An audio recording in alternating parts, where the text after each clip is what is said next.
सत साहब भाई, राम राम सभी को।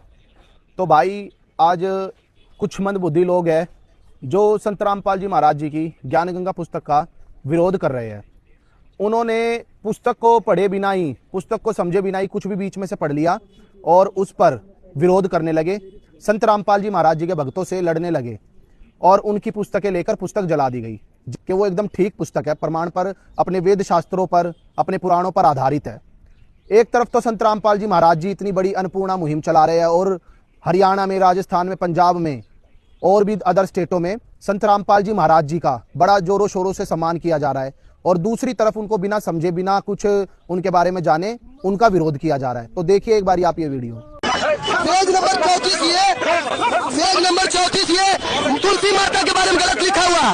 पेज नंबर 34 में तुलसी माता के बारे में गलत लिखा हुआ। सनातन धर्म का बोले प्रचार कर रहे हैं और तुलसी माता के बारे में इसमें आप गलत शब्द लिखे। हटाइए सब, सनातन के लिए ये लोग गलत शब्द लिख रहे हैं। और हमारे मोहल्ले में भी आए, हम इसका किताब पढ़े हैं, तुलसी माता के बारे में साला ये लिखा हुआ इसमें गलत। तुलसी माता के बारे में पढ़िए, हमारे देवी देवता के बारे में लिखा हुआ गलत।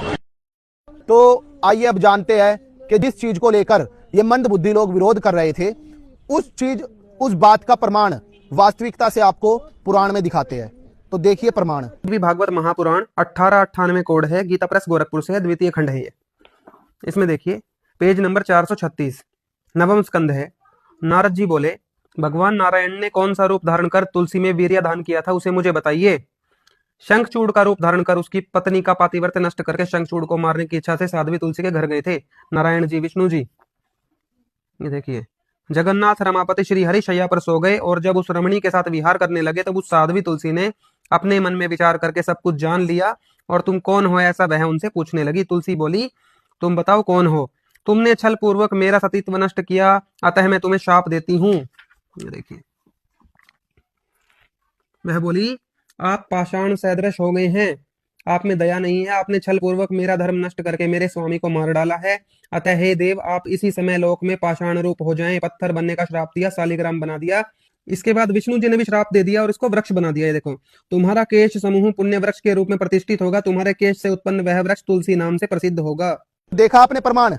तो संत रामपाल जी महाराज जी ने जो पुस्तक लिखी है ज्ञान गंगा, उसमें कोई भी बात बिना प्रमाण के नहीं लिखी गई है, वो अपने वेद शास्त्रों पर आधारित है। अगर आप संत रामपाल जी महाराज जी की किताब पढ़ने से आपको अच्छा नहीं लगता तो आप अपने पुराण देखिए, संत रामपाल जी महाराज जी का सत्संग सुनिए, उसमें आपको पता चलेगा कि संत रामपाल जी महाराज जी क्या बता रहे हैं और क्या नहीं। सिर्फ एक दो शब्दों पढ़ने से आप पूरी किताब को लेकर या संत रामपाल जी महाराज जी पर किसी प्रकार की कोई टिप्पणी नहीं कर सकते। सत साहिब जी, राम राम।